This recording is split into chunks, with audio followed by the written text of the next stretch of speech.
सियासी लोगों में बातचीत का दरवाजा बंद नहीं होना चाहिए। अच्छी बात है कि आपने स्पीकर साहब ने इनिशिएटिव लिया, फेयर बहुत ज्यादा अट्रैक्टिव है। इस तरह का फेयर इस टाइम पे मार्केट में कोई और ऑफर नहीं कर रहा। वेस्ट इंडीज के खिलाफ तो आपको 7-8 नए लड़के खिलाना चाहिए। आईटी सेक्टर को एक जबरदस्त किस्म का बूस्ट मिल रहा है, फॉरेन इन्वेस्टमेंट जो है वो ऑटोमेटिकली बढ़ जानी है। मैं आर्ट वर्क को डिसाइड करने देती हूँ, ना कि मैं कुछ डिसाइड करूँ। आर्ट वर्क डिसाइड करता है कि उसने कहाँ जाना है।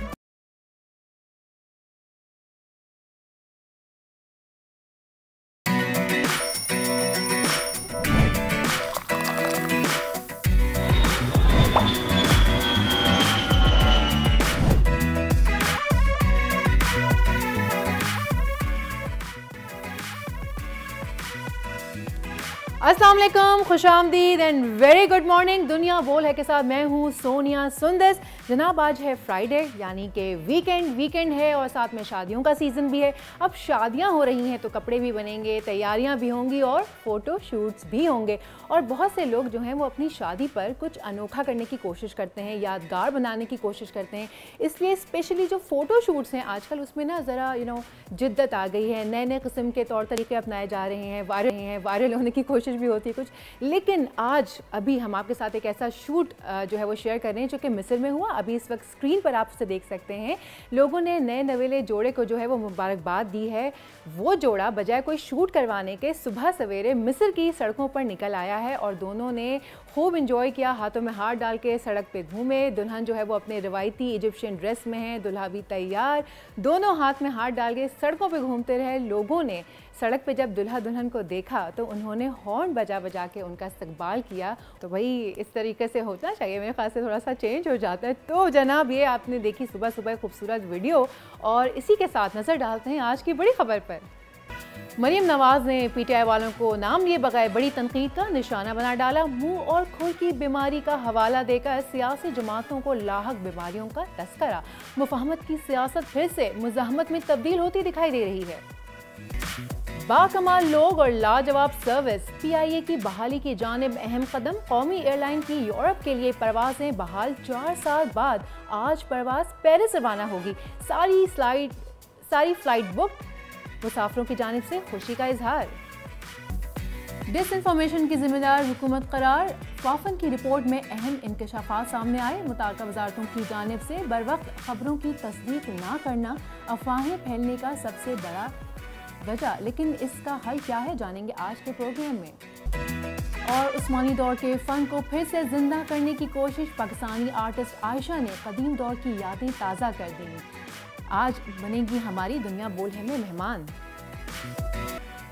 चलें, प्रोग्राम के आगाज़ में होता है कुछ सियासत का तस्करा और सियासी ख़बरें ना हो तो प्रोग्राम तो मुकम्मल ही नहीं होता। तो शुरुआत करते हैं प्रोग्राम की। कल वज़ीर आला पंजाब मरीम नवाज़ ने मुखालफीन को खरी खरी सुना दी। उन्होंने कहा कि मुंह और खुर की बीमारी सिर्फ जानवरों को नहीं इंसानों को भी होती है। जहाँ उनका कदम उठता है मुल्क के ख़िलाफ़ ही उठता है, उनका जब मुँह खुलता है तो गालियाँ ही निकलती हैं। मरीम नवाज़ ने कहा कि हम जानवरों की बीमारियों के इलाज के साथ साथ सियासी जमातों को जो बीमारियां लाहक है उनका इलाज भी करना चाहते हैं। इस वक्त इस पर बात करने के लिए सीनियर तज्ज़िया निगार एहतशामुल हक साहब जो हैं वो हमारे साथ हैं। अस्सलाम वालेकुम sir, welcome to the show. जी वालेकुम सलाम सर, सोनिया क्या हाल है? ठीक है, बिल्कुल ठीक sir, very good morning and thank you so much for joining us. Sir आपने अभी मरीम नवाज़ साहिबा का सुना होगा, जो लहजा उन्होंने इख्तियार किया, जो तनकीदी ज़बान उन्होंने इख्तियार की है। तो एक तरफ मुज़ाकरात जारी हैं, दूसरी तरफ तनकीदी बयानात जारी हैं। इस वक्त तक की जो सूरत हाल है इसको देखते हुए क्या लगता है कि मुज़ाकरात का तसलसल बरकरार रहेगा या कि ब्रेक लगेगा? क्योंकि मरीम साहिबा का जो लहजा था वो काफ़ी सख्त था। देखिए सोनिया, ये इनकी पीएमएल की तरफ से, क़यादत की तरफ से ये दूसरा तीसरा बड़ा स्टेटमेंट आया है। इससे पहले आपने देखा कि ख्वाजा आसिफ 2 मरतबा बात कर चुके हैं जी। इसके अलावा इनके और लोग भी बात कर चुके हैं कि जी इन हालात में शायद जो है ना कामयाबी नहीं हो सकती और तनकीद का निशाना बनाना। और आज आपने देखा कि जिस अंदाज से मरीम नवाज बात कर रही है तो 2 बातें बड़ी वाज़ेह तौर पे सामने आई। एक तो बात हमें मेरा ख्याल है सबको जाननी चाहिए कि पीपल्स पार्टी पीएमएल का इंटरेस्ट तो डेफिनेटली इसी बात में है कि एस्टैब्लिशमेंट और पीटीआई की माज़ाराई जारी रहे और ज़ाहिर है सियासी तौर पर उनको इनका फ़ायदा है। दूसरी तरफ जिस तरीके से पीटीआई की क़यादत न सिर्फ मुक़्तदर को तनकीद का निशाना बनाती है, वो पीपल्स पार्टी और PMLN को भी तनकीद का निशाना बनाती है। और वो मुसलसल एक ही उनका वो है कि जी फॉर्म 47 मैंडेट वापस की तो अब नहीं बात कर रहे, वो अब तो 2 मुतालबात पे सिर्फ आ गए हैं। तो अब सवाल इस वक्त यह है कि सारी बातें करने मकसद क्या है। देखिए, अब जब बात की जाती है राना सनाउल्लाह साहब से तो वो कहते हैं नहीं सियासी आदमी है कि नहीं, हम तो कोशिश करें कि बात हो चलनी चाहिए। लेकिन मेरा ख्याल है थोड़ा सा अब इन पे हुकूमत पे भी दबाव आएगा, क्योंकि जिस तरीके से बानी PTI ने भी कह दिया है कि जी हमें हमारे मुतालबात हुकूमत कह रही लिख के भी दे दे, तो वो लिख के भी दे दिए जाएंगे। ये अलग बात है कि कोई गारंटी करने के लिए तैयार नहीं है कि बानी PTI जो है ना वो अपनी बात पे कायम रह सकेंगे नहीं। जो मायदा हो जाता है, जो जिन नुकात पे इनके दरमियान कोई इत्तेफाक राय होता है उस पर खड़े होंगे कि नहीं होंगे, ये एक सवालिया निशान है। लेकिन जाहिर है 12 करोड़ के सूबे को रिप्रेजेंट करती है मरियम नवाज, तो आज उनकी तरफ से बड़ा शदीद मैसेज है। आपने देखा कि पिछले दिनों जो मरियम नवाज को तनकीद का निशाना बनाया, मुझे जाती तौर पे सोनिया लगता है कि ये उसका जवाब है कि UAE के जो सदर रहीम यार खान आए थे, तो उस पे जब जिस अंदाज से मरियम नवाज ने उनसे हाथ मिलाया था, इस पे उन्हें बहुत एतराज है, बड़े मुहिम बनी, इस पे बहुत ज्यादा तनकीद हुई अपना PMLN अपना PTI की तरफ से। तो ये उनकी तरफ से जवाब है। इसी तरह आपने देखा उन्होंने आड़े हाथों लिया उनको बिलावल भुट्टो जरदारी को भी लिया, जब उन्होंने तनकीद का निशान बनाया कि जी PML समझती है कि तरक्की का राज जो है ना वो सड़कें बनाने से, मोटरवे बनाने से, एक्सप्रेस बनाने से होगा, तो वो उससे तो बात नहीं बनेगी। इसके जवाब में उन्होंने कहा कि ये मुझे नहीं समझ आती कौन सी सियासी क़यादत है जिनको पता ही नहीं है कि जी फार्म टू मार्केट रोड अगर बनने हैं तो उसके लिए सड़कें बड़ी जरूरी हैं, तरक्की के लिए सड़कें जरूरी हैं, तो उनको भी उन्होंने तनकीद का निशाना बनाया। लेकिन जी एहतशाम साहब, उनका कहना ये भी था कि मुंह और खुर की बीमारी जो है वो सिर्फ जानवरों को नहीं होती, इंसानों को भी होती है। जहां उनका कदम उठता है मुल्क के खिलाफ उठता है। आपके ख्याल में ये इशारा किसकी तरफ था, किसकी जानिब था? ये मेरा ख्याल है दोनों तरफ है, लेकिन ज्यादा PTI की तरफ इशारा है, क्योंकि PTI की क़यादत मुसलसल जो है ना वो यही बातें कर रही है। लेकिन अब जब आप इल्जामात लगाएंगे और उसका आप जवाब नहीं देंगे, मैं कल सुन रहा था एहसन इकबाल साहब जो IT के अपना क्या कहते हैं प्लानिंग के मिनिस्टर हैं, वो कहते हैं कि मैं लंदन में मिफ्ता इस्माइल के साथ जा रहा था, सड़क पे एक खातून पीछे से आई, उन्होंने मुझे कहा, जोर से कहा चोर चोर, तो कहने लगे मैं वापस मुड़ के आया, तो मैंने कहा मेरी बात सुनो। जब सामने आ गई तो मैंने उनको कहा कि अगर मैं चोर हूं तो मुझ पे खुदा की लानत, अगर आप झूठ कह रही हो तो आप पे खुदा की लानत, हाथ खड़े करके आमीन कहो। कहने लगे लड़की खामोश होकर वापस चली गई। तो देखें ये रिएक्शन तो आते हैं इस तरह के, लेकिन सवाल यह है कि भी जो आप सवाल कर रही हैं कि ओवरऑल सियासी माहौल तो बातचीत का बेहतर होना चाहिए। देखिए इख्तलाफात होते रहते हैं, जंग अजीम पहली हुई, दूसरी हुई, आपने देखे जंगों के दरमियान बातचीत होती रही, 10 साल तक वियतनाम की जंग होती रही, मुज़ाकरात पेरिस में होते रहे, ओस्लो में होते रहे। इसी तरह आप देख लें कि सियासी लोगों में बातचीत का दरवाजा बंद नहीं होना चाहिए। अच्छी बात है कि आपने स्पीकर साहब ने इनिशिएटिव लिया या सादिक साहब ने बातचीत का दरवाजा खोला। अब असल मसला यह है कि उनकी मुलाकात नहीं करवाई जा रही बानी PTI से। कल राना सनाउल्लाह कह रहे थे कि जी वो एक हंगामी तौर पे मुल्क से बाहर गए थे, या सादिक साहब वो फैसिलिटेट करेंगे, आज कल में उनकी मुलाकात हो जाएगी। तो मेरा ख्याल है होपफुली उनकी मुलाकात हो जाएगी। अगला मरहला यह है कि जब मुतालबात लिख के दे देंगे, उधर से हुकूमत की तरफ से मुतालबा क्या आएगा कि जी हमारे क्या मुतालबात है, तो बुनियादी सवाल सोनिया यही है कि कोई गिव एंड टेक होता है कि नहीं। सियासत में होता है कुछ लो कुछ दो, थोड़ा सा कुछ आप हासिल करें, कुछ को आपको देना पड़ेगा। मेरा अपना ख्याल है कि सबसे अहम बात PTI के लिए इस वक्त है कि उनकी क़यादत अपनी सोशल मीडिया टीम को किस तरह रोकती है। और जिब्रान इलियास साहब जो बाहर बैठ के इमरान खान का ट्विटर हैंडल कर रहे हैं वो ऑफिशियल, और वो इसमें आप देख लें इस हद तक इमरान खान उनका साथ देते हैं कि गौर खान को भी कंट्राडिक्ट करवा देते हैं। हर बंदा जो बात करता है वो कहते नहीं वो सही कह रहा है। तो मेरा ख्याल है बुनियादी सवाल यह है कि भी आप जब आप कोई कहते हैं कि जी आपने माहौल को अच्छा करना है, आपने CBM करने हैं, उसके लिए जरूरी है कि कम से कम आप सोशल मीडिया और जिस तरीके से झूठ बोला जाता है। देखिए सोनिया मैं आपको मिसाल दूं, बानी PTI जब तीसरे चौथे दिन जब जेल में साफियों से आपसे मुझसे लोगों से मुलाकात करते हैं, हमारा रिपोर्टर आके हमें बताता है कि जी बात की है, तो उस तरह हम खबर को दे रहे होते हैं। वही खबर जब इनके सोशल मीडिया के पास जाती है PTI की, वो तब्दील हो जाती है, उसमें बहुत सारी बातें झूठ करके दी जाती हैं। शहबाज गिल अमेरिका में बैठ के इतना झूठ बोल रहे हैं कि शायद जिंदगी में किसी ने झूठ नहीं बोला होगा, गोबल्स को भी पीछे छोड़ गए। इस तरह के बाकी लोग भी यही कर रहे हैं, तो माहौल को ये प्रोपेगेंडा कर रहे हैं। जो आपका बुनियादी सवाल है बड़ा अहम सवाल है कि जी जब तक आप कॉन्फिडेंस बिल्डिंग मेजर नहीं लेंगे, जब तक आप माहौल को बेहतर नहीं करेंगे, इल्जाम तराशी की सियासत बंद नहीं करेंगे, तो बातचीत का दरवाजा उस तरह नहीं खुलेगा। बातचीत शुरू भी हो जाएगी तो दिलों में वो बात रहेगी। ये खोट को निकाल के उसके बाद आए, उसके बाद फिर बात करें तो बात बन सकती है। लेकिन इस वक्त बहुत सीरियस दबाव है PTI की क़यादत के ऊपर, और मीडिया भी कह रहा है, उनके अपनी पार्टी के अंदर कह रहे हैं। आज देखें सलमान अकरम राजा और मरवत साहब के दरमियान जिस तरीके से तोपों पर एक दूसरे के फायर हुआ है, मरवत साहब तो कह रहे हैं कि पीटीआई में ये सारे के सारे रॉ के एजेंट है। सलमान अकरम को भी कह रहे हैं, बाकी लोगों को भी कह रहे हैं। तो पार्टी के अंदर इख्तलाफात हैं, पार्टी के अंदर पार्टी लीडरशिप ने सेकंड टियर की, थर्ड टियर की लीडरशिप ही नहीं पैदा करने दी। नतीजतन ये पार्टी टोटली डिसरे में है। इसीलिए कहा जाता है इसको फैन क्लब बना दिया गया है, कल्ट फॉलोइंग इनकी है, रॉक स्टार के तौर पे ऑपरेट करते हैं मानी पीटीआई। तो मेरा ख्याल है होना ये चाहिए था कि सियासी तौर पे ये समझ बूझ से काम ले, इनका कितना नुकसान हुआ है, पार्टी इनकी खत्म हो रही है, तो ये बैठ के बात करें कि कहाँ गलत चीजें हो रही हैं। हम नाजायज जहाँ तनकीद कर रहे हैं, जहाँ हम अदारों के खिलाफ नाजायज तनकीद करते हैं, हम अदारों को मिलान करते हैं, रियासत को मिलान करते हैं, तो नतीजतन उसका रिएक्शन आता है। तो इनको अब यही एहसास है, जहाँ उर्दू में कहते हैं कि अपने नुकसान का भी एहसास नहीं हो रहा, तो मेरा ख्याल है लूजर अल्टीमेटली यही होंगे। तो बात तो बुनियादी तौर पर यही है कि बातचीत का दरवाजा खुलना चाहिए, एक दूसरे पे तनकीद के निश्चित जो है बंद होने चाहिए, ताकि मुल्क में अदम इस्तेकाम जो बड़ी हद तक अब खत्म हुआ है पूरी तरह खत्म हो जाए, गैर यकीनी की सूरत बेहतर हो और प्राइम मिनिस्टर का उड़ान पाकिस्तान प्रोग्राम जो है ना वो कामयाबी की तरफ जाए, ताकि आपको मुल्क में आम आदमी को उसका कोई फायदा हो। Absolutely absolutely, thank you so very much join करने के लिए। तो हमारे साथ एहतशाम साहब मौजूद थे, वो कह रहे थे कि भाई सियासी जो गहमा गहमी है इसको साइड में रखना चाहिए, अपने अपने मफादात साइड में रखने चाहिए, मिल के बैठें, मुज़ाकरात करें। आफ्टर ऑल पाकिस्तान की बका के लिए, उसकी उसको तरक्की की तरफ गामजन करने के लिए हम सबको मिलकर बैठना ही होगा। So thank you so much once again. अब वक्त हो जाता है एक ब्रेक का, एक छोटी सी ब्रेक लेते हैं, ब्रेक के बाद वापस आते हैं और फिर आगे प्रोग्राम में देखते हैं क्या क्या है। Let's take a break.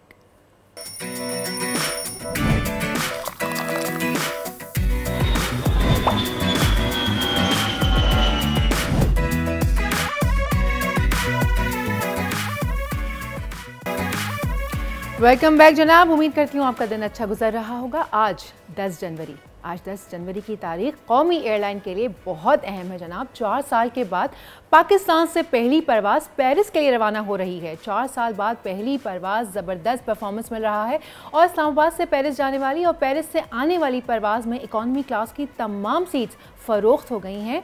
इस पहली परवाज़ से पीआईए को तकरीबन 11 करोड़ रुपए से ज़ायद का रेवेन्यू जनरेट होगा। तैयारे में तकरीबन 323 मुसाफिरों की गुंजाइश है और यही नहीं बल्कि अगले हफ्ते भी जो आने वाली परवाज़ें हैं उसमें भी तकरीबन 85% सीट्स जो हैं वो सोल्ड आउट हैं। सिर्फ एग्जीक्यूटिव इकॉनमी की कुछ जो सीट्स हैं वो आई गेस बाकी हैं। तर्जमान पीआई का कहना है कि यूरोप से पाकिस्तान बराह रास्त परवाज़ों की जो डिमांड है वो बहुत ज़्यादा हो गई है, तो एक बड़ी अच्छी बात है। इसी पर बात करते हैं जनाब, हमारे पास इस वक्त मौजूद है अब्दुल्ला हफीज़ खान साहब जो कि स्पोक्स पर्सन है पीआईए के, उनको वेलकम करते हैं। अस्सलाम वालेकुम Hafeez sahab, welcome to the show and congratulations भाई, इतना अच्छा रिस्पांस मिला है पीआईए को। सबसे पहले ये बताइए कि पीआईए को इतना ज़बरदस्त रिस्पांस मिल गया है, तो ये क्या अवामी एतमाद है जो कि फिर बहाल हो गया है पीआईए पर? टिकट की कीमत इतनी अच्छी और इतनी कम थी, लोगों ने जो है वो ऑल्टरनेट फ़्लाइट्स लेने की जगह पीआईए को जो है वो प्रेफरेंस दी। बहुत शुक्रिया, thank you so very much, it's always a pleasure to be on your show. और क्वाइट फ्रैंकली आपने सवाल का जवाब खुद ही दे दिया। ये सारे फैक्टर्स इसके अंदर शामिल हैं। एक तो पहली बात ये कि ऑब्वियसली पीआईए की बराह रास्त परवाज़ जब शुरू हो रही है तो इसकी बहुत ज़्यादा डिमांड थी। लोगों को वाया पॉइंट्स के थ्रू बड़े लंबा सफ़र करना पड़ता था, फैमिलीज, एल्डरली, उनके लिए कनेक्ट करना एक मुश्किल बात होती। लेकिन जब बराह रास्त परवाज़ है, छोटा सा सफ़र है, तो उसके अंदर ऑब्वियसली लोग इसको बहुत ज़्यादा प्रेफर करें। ऑन टॉप ऑफ दैट जो फेयर की आपने बात की है, फेयर बहुत ज़्यादा अट्रैक्टिव है। इस तरह का फेयर इस टाइम पे मार्केट में कोई और ऑफर नहीं कर रहा। And on top of that ये जो एक नया एतमाद बहाल हुआ है पाकिस्तान के ऊपर और पाकिस्तानियों का पीआईए के ऊपर, वो एक बहुत बड़ा फैक्टर है जी इस फ्लाइट की सक्सेस के लिए। एब्सोल्युटली। वैसे इस प्लेन में मजमूई तौर पर 323 मुसाफिरों की जो है वो गुंजाइश है। इकॉनमी क्लास में इस्लामाबाद टू पेरिस टिकट की कीमत रखी क्या गई है और 4 साल पहले इसकी कीमत क्या थी? देखें, 4 साल पहले जो कीमत थी मोरलेस वही कीमत अभी भी पीआईए ने ऑफर कराई है, क्योंकि हम एक इंट्रोडक्टरी फेयर के साथ हम चल रहे हैं। पीआईए का इस टाइम पे 500 यूरो का रिटर्न फेयर से हमारा काम शुरू हो रहा है। बाकी एयरलाइनें जो हैं वो इस टाइम पे 5 लाख, 5.25 लाख, 5.5 लाख के ऊपर भी हैं यूरोप की डिफरेंट डेस्टिनेशन को जो बेच रही हैं। तो इस हिसाब से जी फेयर जो है वो हमारा बहुत ज़्यादा अट्रैक्टिव है और यही जो है वो फ्लाइट की पजीराई का बायस भी बन रहा है। जी एब्सोल्युटली, मैंने खुद भी जाके ऑनलाइन फेयर चेक किया था, मुझे बड़ी खुशी हुई देख के। अच्छा, वैसे क्या ये बात दुरुस्त है कि जो पहली परवाज़ है पीआईए की उसको कुल मिला के ऑलमोस्ट 11 करोड़ रुपए से ज़ायद का रेवेन्यू जनरेट हासिल होगा? काफी हद तक दुरुस्त है। मेरे ख्याल में शायद थोड़ा सा इससे ज्यादा ही होगा, लेकिन ऑब्वियसली जिस तरह मैं कह रहा हूँ कि जब पूरी फ्लाइट आपकी भरी भी हो तो उस हिसाब से फिर रेवेन्यू आपको बहुत अच्छा आता है। तो डेफिनेटली इससे थोड़ी सी ज्यादा मेरे ख्याल में पर फ्लाइट हमारा रेवेन्यू होगा, और इंशाल्लाह एक बहुत बेहतर सर्विस के साथ जो है वो PIA मार्केट में आई है और एक बहुत बेहतर प्रोडक्ट लेके आई। अच्छा, वैसे क्या पाकिस्तान से बराह रास्त यूरोप की जो फ़्लाइट्स हैं उनकी डिमांड है, और एक अंदाजे के मुताबिक रोज़ाना या अगर वीकली भी कह लें तो कितने पाकिस्तानी शहरी जो हैं वो यूरोप का सफ़र करते होंगे? देखें, मैं आपका हिसाब इस तरीके से हम ये लगा लेते हैं कि तकरीबन 6 से 7 लाख पाकिस्तानी हैं जो पेरिस और पेरिस के 2 या 2.5 घंटे की मुसाफत के ऊपर रहते हैं, जिसका मतलब है कि जर्मनी में, बेल्जियम में, स्पेन में, इटली में, अब अगर आप क्वाइट फ्रैंकली देखें तो इवन UK के अंदर तो वो एक अलग सेगमेंट है, लेकिन बहुत ज़्यादा कसीर तादाद है पाकिस्तानियों की जो कि पाकिस्तान एटलीस्ट साल में एक दफ़ा सफ़र ज़रूर करते हैं। तो उस हिसाब से देखें तो एक बहुत बड़ा मार्केट सेगमेंट है जो कि अब डायरेक्ट फ्लाइट के साथ पाकिस्तान के साथ कनेक्ट हो जाएगा। अच्छा, वैसे अगर मैं ये कहूँ कि ये PIA का रिवाइवल है, क्योंकि 4 साल से तो ऑपरेशनल था ही नहीं ना PIA का टू पेरिस, सो अगर हम इसको कहें कि ये PIA ने रिवाइव किया है अपना सारा कुछ, तो क्या ये बात दुरुस्त होगी? काफ़ी हद तक दुरुस्त होगी, और 2 काउंट्स में दुरुस्त होगी। एक तो ये कि देखें, एक एतमाद की बहाली है इंटरनेशनल बेस्ट रेगुलेटर्स की, जिन्होंने एक मामले के ऊपर एक उनकी एप्रीहेंशन थी, उसके ऊपर उन्होंने 4.5 साल कबल पाकिस्तानी एयरलाइंस पर पाबंदी लगाई। तो उस हिसाब से उनकी पाबंदी और उनकी सख्त तरीन स्टैंडर्ड्स को कंप्लाई करके वापस मार्केट के अंदर आना इन इटसेल्फ एक आप कह सकते हैं कि कामयाबी है पाकिस्तान के लिए भी और डेफिनेटली PIA के लिए। और जिस तरीके से अभी इनॉग्रल के ऊपर हम देख रहे हैं कि डिप्लोमेट सारे के सारे आए हुए हैं फ्लाइट को सी ऑफ करने, इसका मतलब ये है कि वो एतमाद भी बहाल हुआ है और वो PIA के रिवाइवल को एक सीरियस प्रोसेस के तौर पे देखना भी शुरू हो गया। अच्छा, वैसे ये बतौर इदारा मैं बात कर रही हूँ, PIA की बहाली का सबब बन सकता है ये? देखिए, PIA और पाकिस्तान एक चीज़ है। हमें ये समझना चाहिए कि PIA के पास पाकिस्तान की एम्बेसडोरियल मैंडेट है, यानी हम पाकिस्तान के परचम बरदार हैं, पूरी दुनिया के अंदर हम जाते हैं और पाकिस्तान PIA की आइडेंटिटी है। तो उस हिसाब से देखें तो PIA के लिए जो भी चीज़ होती है वो एक्चुअली पाकिस्तान की विन होती है, और इसी तरीके से आज का ये इवेंट और आज की फ्लाइट को भी देखा जाना चाहिए। वैसे अब्दुल्ला साहब, कुछ सर्विसेज ऐसी होंगी जिसके तहत ये बंद हो गई थी ना फ्लाइट, तो अब सर्विसेज बहाल की हैं। आपने कहा है कि रिवाइवल हुआ है, सर्विसेज को और इन्हांस किया गया है, तो अब उसकी मेंटेनेंस के लिए आप क्या इक़दाम उठा रहे हैं कि वो चीज़ मेंटेन रख सकें और ये फ़्लाइट्स जो हैं वो चलती चली जाएँ मज़ीद in the future? Very good question, because किसी भी चीज़ को पहली दफ़ा करना आसान होता है, उसको मेंटेन करना मुश्किल काम होता है। बिल्कुल आपकी बात अपनी जगह के ऊपर दुरुस्त है। PIA इस टाइम पे जिन चीज़ों पे फोकस कर रहा है उसके अंदर रिलायबिलिटी सबसे पहला फैक्टर है कि आपकी फ्लाइटें ऑन टाइम, परफॉर्मेंस आपकी बहुत अच्छी होनी चाहिए, टाइम पे डिपार्ट होनी चाहिए, स्केड्यूल की रिलायबिलिटी अच्छी होनी चाहिए। फिर उसके बाद आपकी सर्विस डिलीवरी आती है, ये प्रोडक्ट आता है कि जिसके अंदर ये है कि जहाज़ के केबल के अंदर आपको तमाम मॉडर्न सहूलत दस्तियाब हो, फ्लाइट एंटरटेनमेंट हो, खाने का मेयार बहुत अच्छा हो, और तीसरी चीज़ पे कन्वीनियंस है कि आप कन्वीनियंटली चंद घंटे की सफर के ऊपर बराह रास्त आप अपनी डेस्टिनेशन पे पहुंच सकते हैं। तो इन्हीं तीनों फैक्टर्स के ऊपर काम हो रहा है और बहुत इंटेंसिवली काम हो रहा है, और होपफुली आप देखेंगे कि और ज़्यादा पॉजिटिव खबरें आपको अगले चंद हफ्तों में सुनने को मिलेंगी। चलें, अल्लाह करे कि बिल्कुल ऐसा ही हो। और अच्छा, मुझे एक बात बताएं कि जी फ्यूचर में हम और कौन से रूट्स की बहाली का सुन सकते हैं और देख सकते हैं? अब हम we are eyeing the resumption of UK flights के बरतानवी ऑपरेशन हमारा शुरू होता है, बिकॉज वो हमारे लिए यूरोप से भी बड़ी मार्केट है, और हम उम्मीद करते हैं कि इंशाल्लाह मार्च या अप्रैल के महीने के अंदर वो भी हमारा बहाल हो जाएगा, ये बहाली की तरफ जाएगा। जी अच्छा, जी अच्छा, एक और मेरा सवाल है। PIA जो है वो लीडिंग एयरलाइंस में से थी। अगर आप पीछे पास में देखें, माजी में जाएं, तो PIA से दूसरी एयरलाइन सीखा करती थी, अपने स्टाफ को भेजा करते थे वो लोग कि इनसे इनकी जो सर्विसेज हैं वो देखे जाएं, इनकी मेंटेनेंस वगैरह। फिर हमारा अनफॉर्चुनेटली इदारा जो है वो खसारे में चला गया। अब हम ऐसा क्या करें या क्या कर रहे हैं जो कि PIA को वापस से लीडिंग एयरलाइंस बना सके, वहीं वापस से प्रॉफिटेबल इदारा बनाया जा सके? देखिए, आपको सिर्फ ना अपनी प्रोडक्ट के अंदर आपकी रिलायबिलिटी आपको लाना होगी और प्रोडक्ट के मेयार को बेहतर करना होगा। मार्केट, जब आपने पूरी दुनिया की एयरलाइंस के साथ आप एक लीडरशिप रोल में थे और आपने दुनिया की एयरलाइंस को बनाने का आप के लिए आपकी कंसल्टेंसी सर्विसेज दी जाती थी, तो उस टाइम पे आप टॉप 10 एयरलाइंस के अंदर आते थे। टॉप 10 एयरलाइन में आने के लिए दो ही चीज़ें हैं, एक तो आपका नेटवर्क अच्छा हो और वो रिलायबल नेटवर्क हो इन द सेंस कि आपकी स्केड्यूल की रिलायबिलिटी बहुत अच्छी हो, और दूसरा ये कि आपका प्रोडक्ट का मेयार बेहतर हो। जिस तरीके से आप देखते हैं कि एक चीज़ के ऊपर तो चलो एटलीस्ट पीआईए ने काम शुरू कर दिया है, प्रोडक्ट की बेहतरी ज़रा थोड़ा सा लॉन्ग टर्म प्रोसेस है, उसमें थोड़ा वक्त लगेगा, बिकॉज जहाज केबन इन फ्लाइट अमेनिटीज उनके ऊपर ये लॉन्ग टर्म प्रोजेक्ट होते हैं सारे के सारे, तो उस पर आप देखेंगे कि थोड़ा सा वक्त शायद लगे, लेकिन जो चीज़ें पीआईए के हाथ में या जो चीज़ें फौरी तौर पे की जा सकती हैं वो उसके ऊपर ऑलरेडी काम शुरू कर दिया गया। चलिए, आपने कहा कि थोड़ा सा वक्त और लगेगा, लेकिन अगर थोड़ा हम उसको कैलकुलेट कर लें कि कितना वक्त दरकार होगा वापस से पीआईए को लीडिंग एयरलाइंस में शुमार करने के लिए, तो रफली एक कुछ अगर आप बता सकें, 4 साल, 5 साल, 10 साल? देखिए, अगर आप आज से काम शुरू कर दें लेट्स सपोज, और अगर आपको वो तमाम ओनरशिप दस्तयाब हो जो ओनर्स ऑफ द एयरलाइन है उनकी, तो 3-4 साल के अंदर आप अपने प्रोडक्ट को बहुत बेहतर कर सकते हैं। आप अपने जहाज इंडेक्स कर सकते हैं, आप अपने प्रोडक्ट के अंदर जो आपकी इन फ्लाइट की चीज़ें हैं वो आप बहुत बेहतर कर सकते हैं। Thank you so very much. Abdullah Hafeez Khan साहब ने हमें ज्वाइन किया हुआ था, मीट स्पोक्स पर्सन पीआईए, और पीआईए के लिए नेक दुआएं और नेक तमन्नाएं, अल्लाह करे कि वापस से हम पीआईए को लीडिंग एयरलाइंस में से देखें। तो चलें छोटा सा ब्रेक लेते हैं, ब्रेक के बाद जो है ना वो कुछ क्रिकेट की बात करेंगे और देखेंगे कि प्रोग्राम में और आगे क्या क्या है। हमारे साथ रहिएगा, कहीं जाइएगा नहीं। मेरी कॉफ़ी ख़त्म हो गई तो छोटा सा ब्रेक लेना तो बनता है। Let's take a break.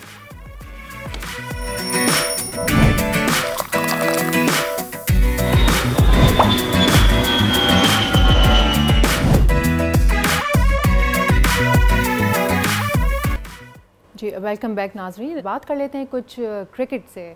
Injury का शिकार Pakistani cricket star Saim Ayub London में ज़ेर इलाज हैं। कल उनका दूसरा चेकअप हुआ, जबकि हार्ले स्ट्रीट क्लिनिक के डॉक्टर्स ने कौमी टीम के मायनाज बल्लेबाज साइम अयूब की तकनीकी इंजरी की सूरत हाल को बेहतर करार दे दिया है। साइम अयूब ने कल भी एक बयान में कहा कि मेडिकल रिपोर्ट्स जो हैं वो आ गई हैं। डॉक्टर्स ने बताया है कि टखना बेहतर है, इस पर वज़न भी डाल सकता हूँ, और रिपोर्ट्स जो हैं वो मेडिकल पैनल को भेजी जा चुकी हैं। साइम अयूब के साथ लंदन में मौजूद है अजहर महमूद, और वो इस हवाले से कह रहे हैं कि भाई बेटे की सेहत जो है वो बड़ी पॉजिटिव है, अच्छी हो गई है। और क्रिकेट की दुनिया से दूसरी खबर भी मैं आपको सुना दूं कि वेस्ट इंडीज़ के खिलाफ 2 टेस्ट सीरीज़ के लिए कौमी सिलेक्टर्स ने पाकिस्तान टेस्ट स्क्वाड के हवाले से मुशावरात जो है वो मुकम्मल कर ली हैं। और ज़राए का कहना है कि मीर हमज़ा, नसीम शाह और अब्दुल्ला शफीक को आराम दिए जाने का इम्कान है। इमामुल हक की स्क्वाड में वापसी भी एक्सपेक्टेड है। उसके अलावा साजिद खान और इब्रार अहमद स्क्वाड का हिस्सा होंगे। और ज़राए का ये भी कहना है कि इंजरी के बाद साइम अयूब और हसीबुल्ला स्क्वाड का हिस्सा नहीं होंगे। इसी पर बात करने के लिए हमारे साथ साजिद खान, हमारे क्रिकेट एनालिस्ट जो है वो मौजूद हैं, उनसे बात कर लेते हैं। अस्सलाम वालेकुम, वेरी गुड मॉर्निंग साजिद साहब। बहुत शुक्रिया सोनिया, आपके तमाम देखने वालों को अस्सलाम वालेकुम। बहुत इंपॉर्टेंट आपने मौजू और इंट्रो में तमाम चीज़ को कवर किया। कौमी क्रिकेट जो है हमारे साइम अयूब साहब, उनका जो है कल बयान भी आया है कि वो जल्द से जल्द रिकवर हो जाएंगे। तो क्या चैंपियंस ट्रॉफी के लिए वो मुकम्मल फिट हो चुके होंगे? शुक्र अल्हम्दुलिल्लाह, बड़ी खुशाइन बात है। साइम अयूब के हवाले से ये पाकिस्तान क्रिकेट के लिए बड़ी खुशाइन बात है। जिस तरह हमारे सैयद मोहसिन नकवी पीसीबी के चेयरमैन ने फौरी तौर पे मैंने ही खबर ब्रेक की थी मंडे के दिन, आपको याद होगा मोहसिन नकवी साहब ने नोटिस लिया और पूरी पीसीबी ने उसका तमाम खर्चा पाकिस्तान क्रिकेट बोर्ड उठा रहा है, और पाकिस्तान क्रिकेट बोर्ड के तमाम हाई कमिश्नर वहाँ पहुँचे मौजूद थे। और जिस तरह साइम अयूब के हवाले से जिस तरह मीडिया में ये चीज़ें थी, 6 हफ्ते का जो फ्रैक्चर करा और जल्द से जल्द हिल हो जाएंगे, 22 साल के नौजवान जल्दी हिल अप हो जाएंगे। वही अच्छी बात है पाकिस्तान क्रिकेट के लिए। आईसीसी चैंपियंस ट्रॉफी में वो एक्शन में नजर आएंगे, ये खुशाइन बात है। जिस तरह पाकिस्तान क्रिकेट बोर्ड की मीडिया के हवाले से और पाकिस्तान के मेडिकल पैनल्स पे काम कर रहा, तो ये अच्छी चीज़ इसलिए 22 साल के बैट्समैन है, बॉलर नहीं है। बॉलर और खुदा अल्लाह ना करे और कोई सर्जरी नहीं हो रही है, तो इस पर तो ये ज़रूर है 2, 4 या 5 वीक तो पाकिस्तान क्रिकेट बोर्ड ने बताया है। तो इंशाअल्लाह ताला जल्द से जल्द जो 19 तारीख को जो हमारा कराची में मैच खेला जा रहा है, तो मैं समझता हूँ साइम अयूब पाकिस्तान क्रिकेट टीम के बहुत ही बुनियादी सुपरस्टार बन के सामने है, जो उन्होंने साउथ अफ्रीका में, ऑस्ट्रेलिया में इनपुट डाला है दुनिया क्रिकेट में। और सदर पाकिस्तान आसिफ अली जरदारी ने पर्सनली फ़ोन करके नौजवान टैलेंटेड खिलाड़ी का हौसला अफजाई बढ़ाई, उसकी तबीयत के बारे में पूछा। पूरी पाकिस्तान की 25 करोड़ आवाम में बहुत तेज़ी से मकबूल हो गया। ये बड़ी खुशाइन बात है। पाकिस्तान में एक ऐसा सुपर स्टार बन के आया, उसकी बहुत ही ज़्यादा तारीफ करना चाहिए कि वो स्टार होते हैं बार बार पैदा नहीं होते, ये वर्ल्ड क्लास स्टार बन गया और पाकिस्तान में आईसीसी चैंपियंस ट्रॉफी खेली जा रही है। और साइम अयूब ने जो इनपुट डाला है ओडीआई में 5 सेंचुरी बना ली है और पाकिस्तान की रीढ़ की हड्डी बन चुके हैं। दुआगो हैं जल्द से जल्द साइम अयूब पाकिस्तान से फिट होके खेले और पाकिस्तान में जो आईसीसी चैंपियंस ट्रॉफी और रेगुलर जिस तरह बॉलर बैठ के दरमियान दुनिया के उन्होंने तमाम वर्ल्ड क्लास बॉलरों के चौके छक्के मारे, तो ये खुशाइन बात है। मगर ये सैयद मोहसिन नकवी साहब को मैं क्रेडिट दूंगा। पाकिस्तान में अगर कोई खिलाड़ी अनफिट हो जाता है, मगर हसनैन की मिसाल आपके सामने मौजूद है, 1 करोड़ रुपए अपनी जाती फिटनेस के हवाले से उन्होंने लगाए, मगर ये पाकिस्तान के सैयद मोहसिन नकवी साहब ने जाती तौर पर नोटिस लिया और पाकिस्तान क्रिकेट बोर्ड के साथ assistant manager assistant coach Azhar Mahmood वहाँ मौजूद है, क्योंकि वो खुद इंग्लैंड में रहते हैं और खुद उनके साथ साथ मौजूद है। ये चीज़ अच्छी है और अपने अपने खिलाड़ियों को खुला नहीं छोड़ना चाहिए, सपोर्ट करना चाहिए।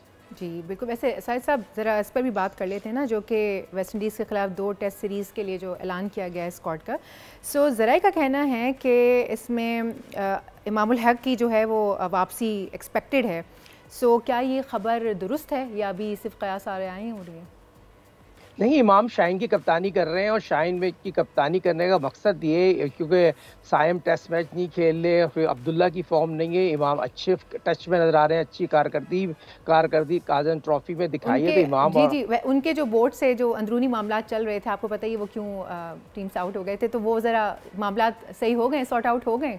हाँ बिल्कुल हो गए। देखिए ये ज्यादतियाँ होती हैं, लेकिन डिस्ट्रैक्टिंग तो होती है ना। कोई कहीं अगर ये देखें तो बहुत टैलेंटेड प्लेयर थे और पाकिस्तान के टेस्ट और ओडीआई के रेगुलर ओपनर थे, उनके साथ नाइंसाफ है ये। मगर उन्होंने काजन ट्रॉफी में अपने बल्ले से जो रन बनाए और वेस्ट इंडीज़ की और हमारा कोई मैच नहीं है, पाकिस्तान दोनों टेस्ट मैच आराम से जीत जाएगा। पाकिस्तान 3 स्पिनर से जाएगा, अबरार साजिद की बात की जाए, नुमान की बात की जाए, और वेस्ट इंडीज़ और पाकिस्तान के जो मुल्तान में 2 टेस्ट मैच खेले जाएंगे, जो 5 दिन पूरे मैच तो नहीं होंगे, 90 ओवर तो 75 ओवर होंगे, को फोक होगी, ओस होगी, सर्दी का वेदर है। तो मैं समझता हूँ पाकिस्तान जैसे इंग्लैंड को हराया था, सेम उसी पिच पे खेलेगा दोनों टेस्ट मैच, क्योंकि आपको पता है वेस्ट इंडीज की टीम उस तरह की तो नहीं है जिस तरह की टीम इंग्लैंड की थी। हमें एच हासिल है, शान मसूद ने आउटस्टैंडिंग इनिंग खेली, आउटस्टैंडिंग कप्तानी की है, तो शान मसूद के साथ इमाम उलग ओपन करेंगे। तो मैं समझता हूँ अच्छी बात है पाकिस्तान के पास। जिस तरह आपने देखा बात की है नसीम तो अनफिट थे, नसीम को किसने वो टेस्ट मैच खिलाया है? जो मेरे तो अपने जराए बताते हैं नसीम को जो ड्रॉप किया है वो मेरे ख्याल में अनफिट थे, तो ये भी बताना जरूरी है। अनफिट खिलाड़ी को कैरी नहीं करना चाहिए, तो ये तमाम चीज बताना जरूरी है। नसीम के साथ साथ जो है ना साहिद साहब, अब्दुल्ला शफीक का भी नाम है कि उनको भी आराम दिए जाने का इम्कान है, क्यों नहीं खिला रहे उनको? अब्दुल्ला शफीक की कारकर्दगी इतनी अच्छी नहीं थी, जितने उनको मौके मिले बड़े खुशनसीब है। 4 डक करने के बाद टेस्ट मैच खेले, ओडीआई खेले, 2020 खेले, वो इतने पाकिस्तान के लकी प्लेयर थे, उनके मौके दे दिए गया। मगर पाकिस्तान की होम सीरीज हो रही है, आप देखें ना ये हुरैरा जो ये तो छोटी टीम है ना, इसमें तो शामिल किया जाना था ना उनको, अगर कर लेते तो।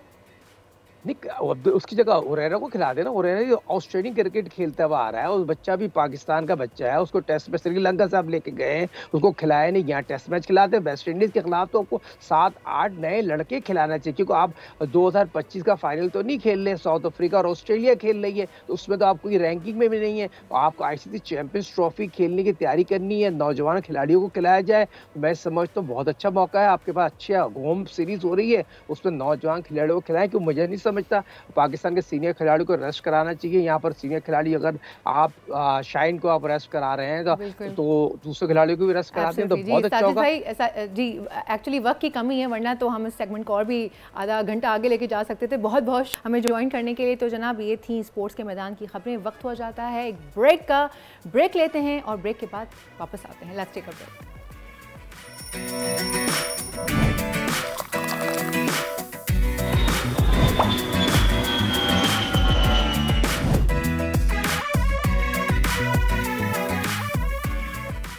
वेलकम बैक जनाब। उम्मीद करते हैं आपका दिन अच्छा गुजर रहा होगा। जहां हमें इतनी सारी मुश्किलात का सामना है, उसमें से एक डिसइंफॉर्मेशन भी है। जी हाँ, दुनिया भर में डिसइंफॉर्मेशन को क्लाइमेट चेंज के बाद सबसे बड़ा ख़तरा जो है वो करार दिया जा रहा है और पाकिस्तान को भी इस ख़तरे का सामना है।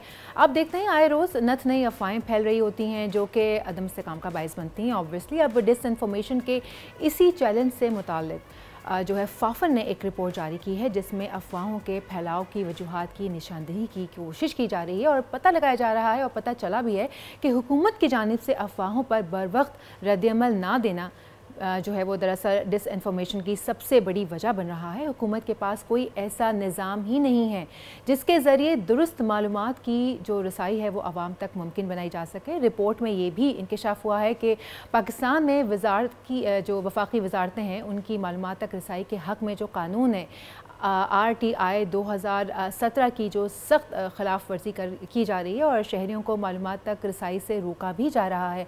रिपोर्ट में ये भी है कि 33 वफाकी वजारतों के तहत काम करने वाले 40 डिवीजन्स की वेबसाइट के तज्ज़िये पर तैयार की गई है, जबकि आइन आर्टिकल 19A तमाम शहरियों को मालूमात तक रसाई के हक़ में ज़मानत देता है। इसी पर बात करने के लिए हमारे साथ मौजूद हैं फाफन के नेशनल कोऑर्डिनेटर रशीद चौधरी साहब। उनको वेलकम करते हैं। अस्सलाम वालेकुम, welcome to the show. Rashid sahab, बहुत बहुत शुक्रिया तशरीफ़ लाने के लिए। फाफन रिपोर्ट के मुताबिक दुरुस्त इंफॉर्मेशन की रसाई में सबसे बड़ी रुकावट हुकूमत खुद है। आखिर किस बुनियाद पर आप लोग ये दावा कर रहे हैं? जी शुक्रिया जी। हमने 33 वजारतों के 40 डिवीजन्स की वेबसाइट्स को खंगाला है और उसमें हमने देखने की ये कोशिश की है कि जो वफाक का कानून है राइट टू इंफॉर्मेशन का, उसके सेक्शन 5 के तहत वो मालूमात जो इन इदारों को लाजमी तौर पर अपनी वेबसाइट्स पे डालनी चाहिए थी वो किस हद तक डाली गई हैं। तो उसमें जो कारकर्दगी है वो ख़ासी मायूस कुन है। सिर्फ 40% के करीब एवरेज है कि जो मालूमात वहाँ पे अवेलेबल है और बाकी मालूमात अवेलेबल नहीं हैं, और बहुत ही बुनियादी सी मालूमात हैं जो मिसिंग हैं और वो वहाँ पे होनी चाहिए। तो जब इदारे ख़ुद और हुकूमती इदारे ख़ुद प्रोएक्टिवली ये इंफॉर्मेशन लोगों तक नहीं पहुँचाएंगे तो वो एक तरह से जो मालूमात तक लोगों की सही और ऑथेंटिक मालूमात तक, मुसद्दका मालूमात तक लोगों की रसाई में एक तरह से रुकावट है। और यही बात जो है वो फिर फेक न्यूज़ और मिस इन्फॉर्मेशन और डिसइन्फॉर्मेशन के फैलाव का। फाफन की रिपोर्ट से ये बात ज़ाहिर होती है कि जो डिसइन्फॉर्मेशन के फैलाव को रोकने की ख्वाहिश ज़रूर है, लेकिन मालूमात की रसाई का कोई ऐसा निज़ाम हुकूमत के पास मौजूद है नहीं। कुछ वजारतें रिस्पॉन्स कर रही हैं, कुछ नहीं भी करती। यानी इस मसले को हल देने वाला सोल्यूशन कहाँ है? जी, डिसइंफॉर्मेशन के फैलाव को रोकने की ख्वाहिश ज़रूर है। लॉ लाने की बात हो रही है और बहुत सारे मेयर्स अडॉप्ट किए जा रहे हैं, लेकिन हमारे ख्याल में मिस इन्फॉर्मेशन और डिसइंफॉर्मेशन को रोकने का एक बड़ा अच्छा तरीका ये है कि हुकूमती इदारे और वजारतें और डिवीजन्स और जो इंस्टीट्यूशंस हैं वो प्रोएक्टिवली अपनी वेबसाइट्स के ज़रिए टेक्नोलॉजी को यूज़ करते हुए असल और मुसद्दका मालूमात बर वक्त लोगों तक पहुंचाना शुरू कर दें।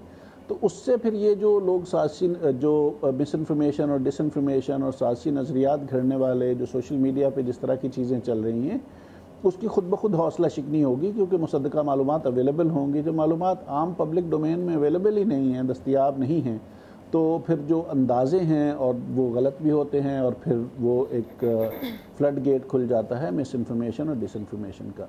रशीद साहब, फाफन रिपोर्ट की अगर बात करें तो कौमी सलामती अमूर और सरहदी रियासती अमूर की अमल दरामद जो शरह है वो सिर्फ 15%, जबकि समाजी तहफ़्फ़ुज़ डिवीजन्स की कारकर्दगी सबसे कम यानी कि सिर्फ 8% देखी गई है। आखिर इसकी वजूहात क्या हैं? जी, हैरान कुन बात तो ये है कि ऐसी वजारतें जिनकी इंफॉर्मेशन लोगों तक सबसे ज़्यादा होनी चाहिए थी, उन्होंने सबसे कम इंफॉर्मेशन डाली है। फॉर एग्ज़ाम्पल, जिस तरह आपने बात की ये समाजी तहफ़्फ़ुज़ के जो डिवीजन्स हैं, जो पॉवर्टी एलिविएशन है, जो सेफ्टी नेट्स हैं, यहाँ पे सबसे कम इंफॉर्मेशन अवेलेबल है और यहाँ पे बहुत सारा काम हो रहा है, लेकिन हमारे यही जो इदारे हैं ये वो काम लोगों के सामने नहीं ला रहे। अगर वो लोगों के सामने लाएं तो जो सेफ्टी नेट्स के बारे में जिस तरह की अफवाहें, जिस तरह की नज़रियात लोगों में जिस तरह की बातें होती हैं वो काफ़ी कम हो जाएंगी अगर ये अपना काम लोगों के सामने ले आएँ। रशीद साहब, गुमराह कुन और गलत मालूमात के ख़िलाफ़ मीडिया पर जहां तरदीद आ जाती है, मगर इसके बावजूद जो सार्फिन हैं वो यकीन करने को तैयार नहीं होते। इसकी कई मिसालें भी मौजूद हैं। तो फिर इस सोशल मीडिया पर होने वाली जो ये किरदार साजी है और फेक न्यूज़ के ख़िलाफ़ ये कामयाबी इनको कैसे मिलती है? यानी एतमाद के फ़ुक़दान की जो कमी है उसको कैसे ख़त्म किया जा सकता है? एतमाद के फ़ुक़दान की कमी को ख़त्म तभी किया जा सकता है अगर हमारे इदारे प्रोएक्टिव हों, बर वक्त इंफॉर्मेशन पहुँचाएँ और ज़्यादा से ज़्यादा ट्रांसपेरेंट हों, ज़्यादा से ज़्यादा शफाफ हों, इंफॉर्मेशन को जो लीगली रिक्वायर्ड इंफॉर्मेशन है वो भी पहुंचाएं, प्रोएक्टिवली पहुंचाएं, बल्कि लॉ की स्पिरिट को देखते हुए उससे थोड़ा आगे जाएं। और अगर कोई इन्फॉर्मेशन रिक्वेस्ट्स आती हैं तो उनको भी अच्छे तरीके से हैंडल करें, 10 दिन के अंदर अंदर पहुंचाएं जो लॉ में टाइम दिया हुआ है, और वो जो ऑफिसर्स नॉमिनेट करने होते हैं उनको नॉमिनेट किया जाए। तो जो राइट टू इन्फॉर्मेशन, क्योंकि ये लोगों का आईनी हक है, और आईनी हक की जो फराहमी है वो रियासत की यूँ जिम्मेदारी होती है कि लोगों को वो हक घर बैठे मिलना चाहिए, लोगों को उसको पूछना नहीं पड़े कि ये इन्फॉर्मेशन कहाँ है, बल्कि वो इन्फॉर्मेशन पब्लिक डोमेन में अवेलेबल हो। और इसी से ही जो रियासत और आवाम के दरमियान जो एतमाद और का फुकदान है वो ख़त्म किया जा सकता है। बिल्कुल, एब्सोल्युटली आपकी बात से एग्री करते हैं। Thank you so very much for joining us. हमारे साथ नेशनल कोऑर्डिनेटर फाफन मौजूद थे, रशीद चौधरी साहब, जो कि बता रहे थे कि भाई ये सारी चीज़ें कैसे हो सकती हैं, लेकिन हमारे ऊपर भी कुछ जिम्मेदारी बनती है कि जो फेक न्यूज़ हम देख लेते हैं या जो डिसइंफॉर्मेशन फैलाई जा रही है हम उसको देख लेते हैं, हम आंखें बंद करके उसके ऊपर यकीन कर लेते हैं। यकीन ही नहीं करते बल्कि साथ साथ उसको शेयर भी करते चले जाते हैं। सो हम ऑलमोस्ट डेली बेसिस पर अपने प्लेटफॉर्म से ये आपको आगाही दे रहे हैं कि खुदा के लिए जो आपके सामने कोई फेक न्यूज़ आती है, कुछ भी आती है, किसी किस्म की भी न्यूज़ है, मैं तो कहती हूँ आप पहले उसको ज़रा देख लें, उसकी ऑथेंटिसिटी ज़रूर चेक कर लें कि आया वो ऑथेंटिक है, सही है भी कि नहीं, उसको उसके हक़ाइक़ जान लीजिए, उसके बाद उसको शेयर कीजिए। सो ये था आज के सेगमेंट का जो खुलासा है, और इसके बाद जो वक्त हो जाता है वो ब्रेक लेते हैं, और ब्रेक के बाद वापस आते हैं।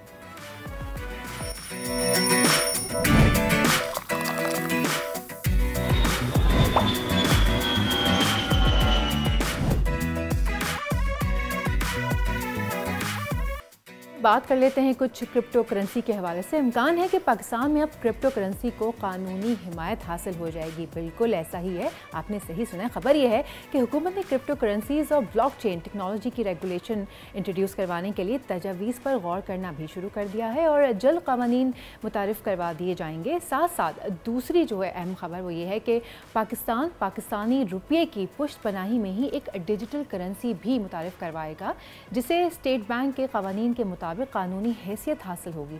ज़राए के मुताबिक हुकूमती जमात पाकिस्तान मुस्लिम लीग नून के सेनेटर डॉक्टर अफनानुल्लाह खान ने एक प्राइवेट मेंबर बिल पेश किया है, जिसे वर्चुअल स्टेट बिल 2025 का नाम भी दिया गया है, और अब इस पर गौर भी जारी है, गौर किया जा रहा है। इसी पर मज़ीद बात करने के लिए आज हमारे साथ मौजूद हैं दानियाल नागौरी, जो कि crypto and digital currency expert हैं। ज़रा उनसे बात करते हैं इस हवाले से, शो में वेलकम करते हैं। अस्सलाम वालेकुम, good morning and welcome to the show. Thank you so much. सबसे पहले तो आपका शुक्रिया प्रोग्राम में इनवाइट करने के लिए। जी दानिया, ज़रा ये बता रहे हैं कि एक सेनेटर साहब की जानिब से एक प्राइवेट मेंबर बिल जो है वो पेश किया गया है, जिसे वर्चुअल स्टेट बिल 2025 का नाम दिया गया है, और इस पर गौर भी जारी है। आपके ख्याल में अगर ऐसा हो जाता है तो ये इक़दाम कैसा है?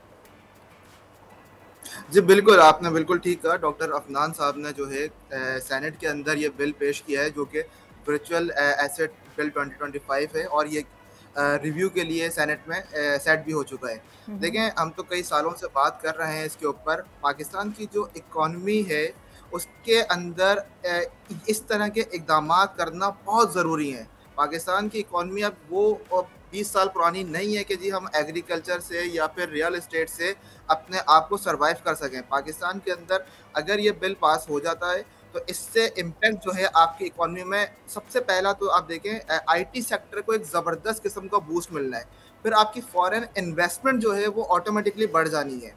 तो इससे उम्मीद की जा सकती है कि ये बिल ज़रूर पास होगा। वैसे क्रिप्टो करेंसीज और ब्लॉकचेन टेक्नोलॉजी की जो रेगुलेशन से इन अफराद को क्या फ़ायदा पहुंचेगा जो पहले से इस कारोबार से मुंसलिक हैं? जी देखें, बिल्कुल इससे सबसे ज़्यादा तो मैं आपको अपना बताऊं, मेरी खुद अपनी क्रिप्टो फ्लीट एक्सचेंज है, जो कि पाकिस्तान में लीगल इश्यूज़ की वजह से मुझे फिर मूव होना पड़ा यूएई में, और वहाँ पे जाके मैंने अपना कंपनी रजिस्टर कराई, और वहाँ से मैं ऑपरेट कर रहा हूँ। पूरे ग्लोबली यूज़र्स हैं।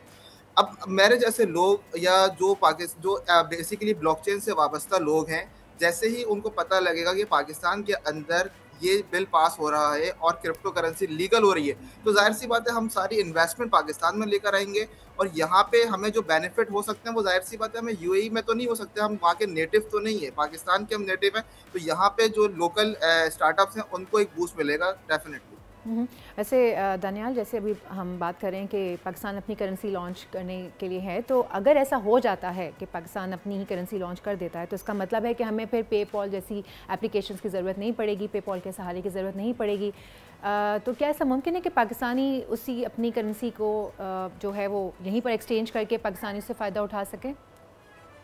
जी बिल्कुल ऐसा ही है, बिल्कुल ऐसा ही है। अगर देखें ये बिल पास हो जाता है तो मैंने आपको जैसे कहा कि फॉरेन इन्वेस्टमेंट आपकी बढ़ेगी, और जैसे आपने पाकिस्तान के करेंसी की बात की है, अब मैं आपको एक मिसाल देता हूँ कि हम जैसे $1 बिलियन के लिए IMF के पास जा रहे हैं। अब आप एक जो पेपाल की बात कर रही है, मैं उससे ऊपर की बात कर रहा हूँ कि अभी हम पेपाल IMF के पास जा रहे हैं, हम UAE गवर्नमेंट के पास जा रहे हैं, सऊदी गवर्नमेंट के पास जा रहे हैं, चाइनीज गवर्नमेंट के पास जा रहे हैं चंद बिलियन डॉलर के लिए। अब आप मुझे ये बताएं, जितने भी देखने वाले लोग हैं इस वक्त, वो सिर्फ गूगल पे जाके लिखें, एक एक्सचेंज का मैं नाम बता रहा हूँ, बाइनेंस डेली ट्रेडिंग वॉल्यूम सिर्फ लिखें और वो देखें अमाउंट कितना आ रहा है। $786 बिलियन डेली ट्रेडिंग वॉल्यूम है बाइनेंस का, daily trading volume $786 billion. Can you imagine? अब आप ये देखें, अगर पाकिस्तान अपना करेंसी लॉन्च करता है या यहाँ पे पाकिस्तान अपनी एक्सचेंज लॉन्च करता है तो ऑटोमेटिकली आपकी फॉरेन इन्वेस्टमेंट बढ़ जानी है। अब ये वो दौर तो नहीं है कि हम अगर USA के अंदर जाते हैं, हम किसी गोरे को कहते हैं जी पाकिस्तान में इन्वेस्टमेंट करो, तो किस में करे? वो एग्रीकल्चर में, रियल एस्टेट में कभी भी नहीं करेगा। डिजिटलाइज सारा दौर हो चुका है, वो मोबाइल ओपन करेगा अपनी, हमारी अगर यहाँ पे पाकिस्तान की कोई करेंसी है या पाकिस्तान की कोई एक्सचेंज है, हम उसको प्रमोट करेंगे और वहाँ पे वो हर बंदा दुनिया में किसी भी जगह बैठा हुआ, वो युगांडा में बैठा हुआ, खटमंडू में बैठा हुआ या USA में बैठा हुआ है, वो वहाँ पे इन्वेस्ट कर सकता है। तो आपकी फॉरेन इन्वेस्टमेंट बढ़ जाएगी। मैंने आपको एक मिसाल दी है बाइनेंस की डेली ट्रेडिंग वॉल्यूम। इंडिया के अंदर दर्जनों एक्सचेंजेस हैं जिनका डेली ट्रेडिंग वॉल्यूम आप जाके देख सकते हैं कितना बिलियंस ऑफ डॉलर्स का है। तो पाकिस्तान के अंदर ये एक सिग्निफिकेंट ग्रोथ हो सकती है अगर ये बिल पास हो जाता है। एब्सोल्युटली, बल्कि आपकी इसी बात से मैं थोड़ी आगे बात निकालूँ। एक्सपोर्ट आपने कहा ना, मैं एक्सपोर्ट पर बड़ा अच्छा असर पड़ेगा, तो अगर हम एक्सपोर्ट की तरफ जाते हैं इसको लेकर, तो हमारी ये डिजिटल करेंसी होगी, इसका मतलब हमें कोई डॉलर्स की, किसी पेपॉल की, किसी की ज़रूरत नहीं होगी। पाकिस्तान अपनी ही डिजिटल करेंसी को यूटिलाइज़ करके सब कुछ कर सकता है बआसानी। 100% ऐसा बिल्कुल ही ऐसा है, ही है, बिल्कुल ऐसा ही, ज़बरदस्त। बिल्कुल ऐसा ही है। चलिए, तो क्रिप्टो करेंसी के लिए जो मोबाइल एप्लीकेशन इस्तेमाल होती हैं उनमें पेमेंट की जो लेन देन है अमरीकी डॉलर्स में होती है, तो क्या इस इक़दाम के बाद लेन देन पाकिस्तानी रुपये में भी मुमकिन होगा? जी बिल्कुल, देखें पाकिस्तान के अंदर इस वक्त के चैलेंजेस तो हैं ना। अब आपको खुद मालूम है कि लोग जब कभी ये स्टेटमेंट आ रही होती है कि जी आपके डॉलर अकाउंट फ्रीज कर दिए जाएंगे, तो स्टेट बैंक की तरफ से आपने माजी में ये स्टेटमेंट देखी है, तो लोग यहाँ पे डरते हैं सरमायाकारी के लिए, अपने पैसे होल्ड करने के लिए, तो वो फिर इसी तरीके की एक्सचेंजेस पे पैसा होल्ड करते हैं। अगर ये इस तरीके की एप्लीकेशंस आ जाती हैं, इस तरीके की एक्सचेंजेस अगर बन जाती हैं, तो डेफिनेटली लोग फिर वहाँ पे इजीली अपने जो है मनी ट्रांसफ़र कर सकते हैं। वैसे दानियाल, ये तो क्रिप्टो वगैरह काफ़ी टाइम से हम सुनते चले आ रहे हैं, अब तो ये भी सुन रहे हैं कि अब तो ये ख़त्म हो रहा है, ज़वाल की तरफ आ रहा है, और पाकिस्तान जो है वो अभी इंट्रोड्यूस करवा रहा है। तो आप क्या समझते हैं, हम हम देर से आए हैं, हम चल सकेंगे इसको लेके, मतलब हम कुछ बूम कर सकेंगे? ये क्या सही टाइम है या नहीं हमारे लिए? नहीं, ये सवाल वाली बात तो आपकी बड़ी फनी है, लेकिन अपना देखिए ठीक है, लेट आए हैं, लेकिन मैं आपको एक मिसाल दूं, एल सल्वाडोर एक कंट्री है, उन्होंने सबसे पहले लीगलाइज किया क्रिप्टो करेंसी को ना, तो दुनिया भर में लोग वहां पे जाना शुरू हो गए जो क्रिप्टो करेंसी के बारे में हाउन जानते थे या जिनको अपनी एक्सचेंजेस रजिस्टर करानी थी। तो अभी भी मैं कहता हूँ कि ये लेट नहीं है, अभी भी टाइम है, क्योंकि अभी देखें ट्रम्प गवर्नमेंट USA के अंदर जो ट्रम्प अभी इलेक्शन जीते हैं, उन्होंने पूरी इलेक्शन कैंपेन में अपना जो हर जगह पे बात की है वो क्रिप्टो करेंसी की बात की है, ब्लॉकचेन की बात की है कि हम अपनी गवर्नमेंट में आएंगे, क्रिप्टो करेंसी को प्रमोट करेंगे। तो अभी भी इसमें बहुत पोटेंशियल है, तो अभी भी ये राइट टाइम है और तो फौरी तौर पे जो है बिल को पास होना चाहिए और सही लोगों को आगे लेकर आना चाहिए पाकिस्तानी गवर्नमेंट को, जो पॉलिसीज बनाए और इसको एक प्रॉपर चैनल के थ्रू जो है लीगलाइज करें। अच्छा, वैसे दानियाल, अगर अभी भी बहुत सारे लोगों से जब मैं बात करती हूँ ना, तो मुझे एतमाद में कुछ लोगों की कमी नज़र आती है रिगार्डिंग क्रिप्टो। लोग अभी भी थोड़ा एतमाद में फुकदान है इसको लेकर, जो वो वजह है। जी जी कहिए। वो मैं बताता हूँ, वो देखिए, वो मैं आपको बताता हूँ। देखिए, अब मुझे आप एक बात बताएं कि एक ऐसी जगह है जहाँ पे कोई ट्रांजेक्शन्स हो रही हैं और वो आपको और मुझे नहीं पता, और एक ऐसी जगह है जहाँ पे जो ट्रांजेक्शन हो रही है वो पब्लिक है, हर बंदा देख सकता है। तो जो एतमाद है वो कहाँ पे ज्यादा होगा? उस जगह पे जहाँ पे लोगों को नहीं पता या वहां पे जहाँ पे लोगों को पता होगा? जहाँ लोगों को पता है वहीं पे ज्यादा एतमाद होगा ना। अब मैं आपको ये बात इसलिए कर रहा हूँ कि आज अगर पाकिस्तान स्टेट बैंक के अंदर कोई ट्रांजेक्शन्स हो रही है, उसका रिकॉर्ड क्या आप देख सकती हैं? नहीं देख सकती। मैं देख सकता हूँ, नहीं देख सकता। ब्लॉकचेन टेक्नोलॉजी जो है उस पर कोई भी ट्रांजेक्शन हो रही है वो पब्लिक है, आप भी देख सकते हैं, मैं भी देख सकता हूँ। लेकिन मसला ये है कि ये जो आपने एतमाद की बात की, वो कुछ लोग ऐसे होते हैं, कुछ ऐसे इन्फ्लुएंसर्स होते हैं जो कि मार्केट को ख़राब करते हैं, कुछ पेड ग्रुप्स बना देते हैं सिग्नल्स के नाम पे कि जी आप इन्वेस्ट करें क्रिप्टो करेंसी में, आपके पैसे डबल हो जाएंगे। लेकिन वॉरेन बफेट जैसे लोग भी जो है ना वो दानियाल इसके ऊपर एतमाद नहीं कर रहे ना। बेसिकली हमारे यहाँ जो इन्वेस्टर्स हैं, पाकिस्तानी इन्वेस्टर्स की अगर मैं बात करूँ तो वो ओल्ड एज हैं, यू नो, और वो जो स्टेक होल्डर्स हैं वो सारे बहुत मेच्योर्ड हैं, उनका एतमाद बहाल नहीं हो रहा है समहाउ। तो किस तरह से आप उनके एतमाद को बहाल कर सकते हैं, किस तरह वो उस चीज़ के ऊपर आंखें बंद करके यकीन करें, इन्वेस्ट करें? देखिए, वो सारे जितने भी आप कह रही हैं जिन लोगों का, उन सब की इन्वेस्टमेंट ऑलरेडी क्रिप्टो के अंदर मौजूद है, मैं आपको ये बता रहा हूँ। अच्छा। लेकिन वो इसलिए पब्लिकली नहीं करते क्योंकि देखिए एक सेंट्रलाइज सिस्टम है और एक डिसेंट्रलाइज सिस्टम है। तो पाकिस्तान की गवर्नमेंट इसीलिए प्रमोट नहीं करती हैं इन क्रिप्टो करेंसी को क्योंकि ये डिसेंट्रलाइज्ड है, ये फिर किसी के कंट्रोल में नहीं होगा, ये डिसेंट्रलाइज्ड है। अब मैंने आपको बताया स्टेट बैंक ऑफ पाकिस्तान अगर है तो वो सेंट्रलाइज्ड है, मुझे नहीं पता उधर अंदर क्या हो रहा है। लेकिन क्रिप्टो के अंदर ब्लॉकचेन टेक्नोलॉजी में ऐसा नहीं है, ये डिसेंट्रलाइज है, आपकी एक एक ट्रांजैक्शन को आप मॉनिटर कर सकते हैं। तो आपकी जो बात है, लेकिन अब वो वक्त निकल चुका है, ये बातें पुरानी हो चुकी हैं। अब ये बिल अगर सेट हुआ है रिव्यू के लिए सेनेट में, तो मुझे उम्मीद है कि ये इंशाल्लाह ताला इस पे एक पॉजिटिव डेवलपमेंट होगी। अच्छा, अभी आपने ब्लॉकचेन की बात की थी ना थोड़ी देर पहले, तो ब्लॉकचेन की अगर बात करें तो आफ्टर एआई आपको क्या चेंजेस इसमें नज़र आ रही हैं? नहीं, देखिए मैंने अभी आपको बताया कि जो ट्रम्प गवर्नमेंट आ रही है, उन्होंने तो पूरे अपने through out the campaign blockchain की बात की है। तो आगे चलकर एआई के साथ, एआई तो देखिए हर चीज़ के साथ कनेक्ट है ना, आपकी हेल्थ सेक्टर के साथ कनेक्ट है, आपकी एजुकेशन सेक्टर के साथ कनेक्ट है, तो ब्लॉकचेन के साथ भी एआई कनेक्ट है। आपके जितनी भी एक्सचेंजेस है वो इतनी स्मार्ट हो चुकी हैं कि उसके अंदर ट्रेडिंग जो बॉट्स हैं वो सारे एआई बॉट्स हैं। तो आगे सारा फ्यूचर आपका इसी टेक्नोलॉजीज का है। अच्छा, एक ना पाइकॉइन की भी माइनिंग हो रही है, एप्लीकेशन है डिफरेंट, आप इंस्टॉल करें, उसके अंदर आप बहुत सारी कुछ बोलियाँ शोलियाँ लगती हैं और भी बहुत सारी कुछ चीज़ें ऐसी करते हैं कि जिसमें आपको मतलब बड़ी लालच दी जाती है कि आप उसके अंदर इन्वेस्ट करें। तो ये कुछ फेक है, फ्रॉड है, या इसका कुछ हकीकत से कुछ सामना भी है?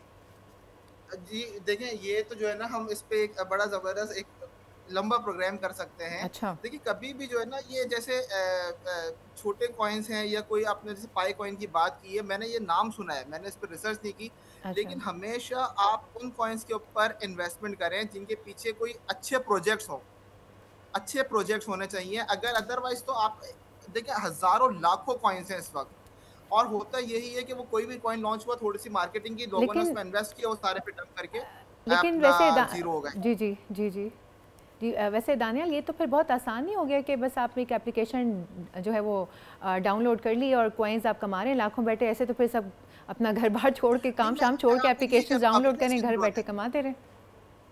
जी जी, देखें बिल्कुल आप सही कह रही हैं, आप बिल्कुल सही कह रही हैं। मैं आपको यही कह रहा हूँ कि अवेयरनेस की ज़रूरत है लोगों को। ये अपनी अपनी डू योर ओन रिसर्च वाली बात है कि अपनी रिसर्च करें और उसके बाद इन्वेस्ट करें।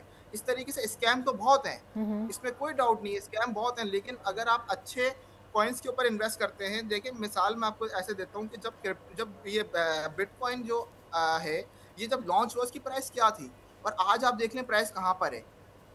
मतलब अगर वो $1 से लॉन्च हुए 2009 में, तो आज वो लाख डॉलर पर ट्रेड हो रहा है। इसी तरीके से इथीरियम एक कॉइन है, क्यों? क्योंकि ये अच्छे प्रोजेक्ट्स हैं। इथीरियम एक पूरा ब्लॉकचेन अपना एक नेटवर्क है इथीरियम, उसके ऊपर मल्टीपल टोकन्स बने हुए हैं। तो लोगों को पता है कि यार एक पूरा एक नेटवर्क है, क्रेडिबल है, इसके ऊपर इन्वेस्ट करें, लॉन्ग टर्म में फ्यूचर इन्वेस्टमेंट है। अब अगर आप इसी तरीके से कोई ABC और XYZ कॉइन पे करेंगे तो पता ही नहीं है उसके पीछे क्या है, तो वो फिर जाहिर सी बात आपको लॉसेस होंगे।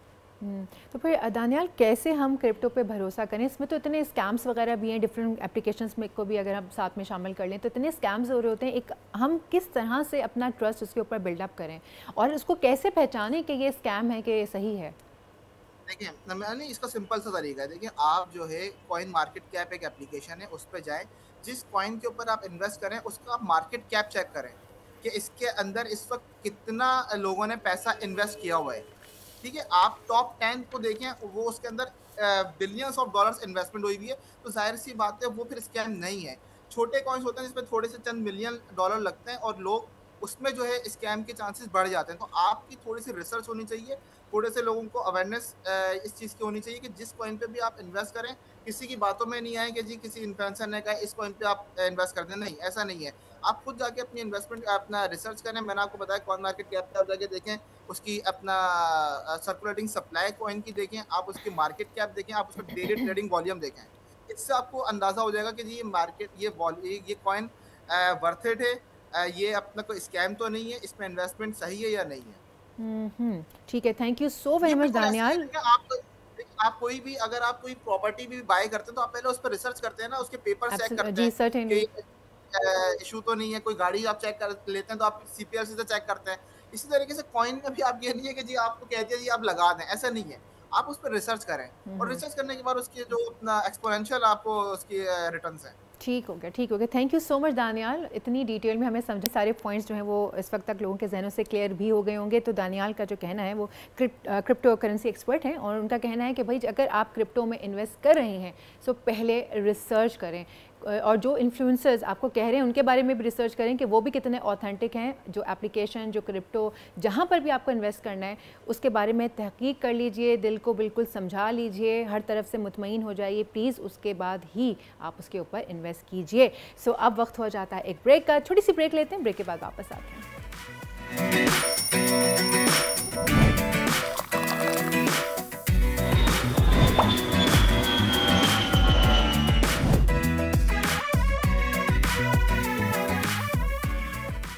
वेलकम बैक जनाब। अब वक्त हो जाता है वेदर अपडेट्स का। मुल्क के बेशतर इलाकों में आज मौसम सर्द और खुश्क, जबकि पहाड़ी इलाकों में शदीद सर्द रहने का इम्कान है। आज शाम के बाद शुमाल मशरक़ी पंजाब में दरमियानी से शदीद, जबकि जनूबी पंजाब और बालाई सिंध में हल्की से दरमियानी धुंध छाए रहने की तवक्को है। रात के औकात में जनूब मशरक़ी पंजाब में चंद मकामात पर गरज चमक के साथ बारिश भी एक्सपेक्टेड है।